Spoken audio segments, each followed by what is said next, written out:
up, YouTube? I know in some of these old Fords, man, there's not a very big light for backing up. It's not very bright. Of course, I could get you new ones and that would help, but I don't like at night. I can't hardly see when I'm backing up, and I have backed into that tree with this quarter panel. You know, that's why it's all, can't really see it because it's dirty. There's a bunch of scratches there and whatnot. That's why this is all bent up. So I wanted something where I could see a little better, and I thought about just putting LEDs in this corner.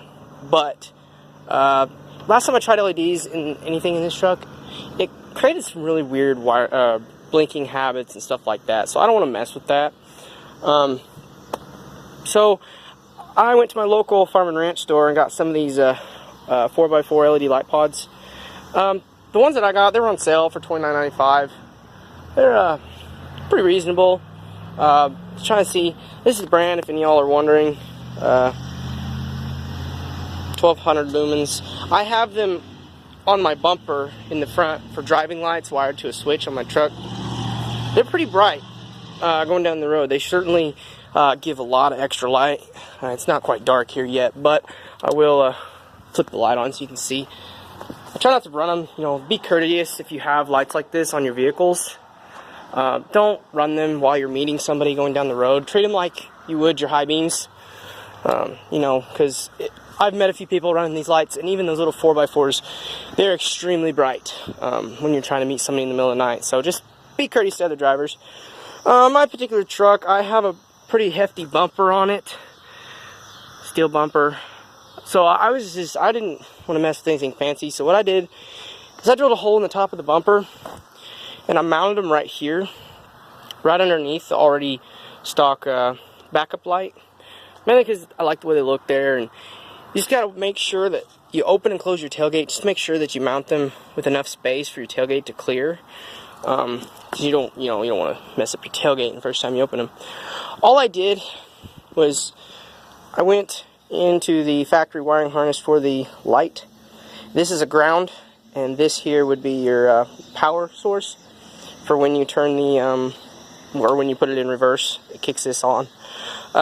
I cut it right here, and then just took a little extra wire here, wired it into each one of them, and ran it down through that little hole right there, down to the bottom. And I can show you on this one. I've already got the taillight back in on this one, of course, but let's see here.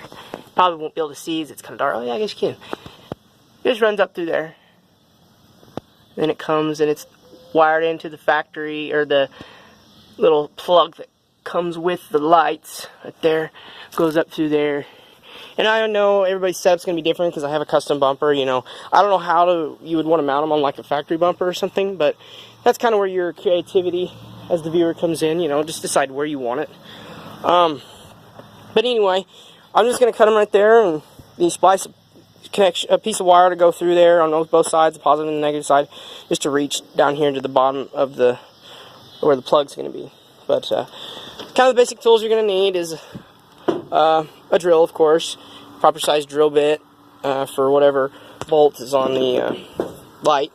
Of course, you're going to need the lights, maybe a roll of wire. You don't have to have a whole roll of wire. Ugh, can't talk. You can just, find the little bits and pieces you got lying around from another project or whatever. Cutters. You may not need cutters if you got a good set of strippers, because my strippers, they don't cut wire very good. I end up losing wires out of the wires, so I don't mess with that. Usually I just use dikes and cut them, or sometimes I don't even use the wire cutters. Sometimes I'll just strip it with my knife or whatever. Of course, your screwdriver to take the headlight lens out. But anyway, that's what I'm doing, and I'll kind of give, in a later video, when I get it done, I'll give a before and after of what it's like looking through the rearview mirrors with and without them.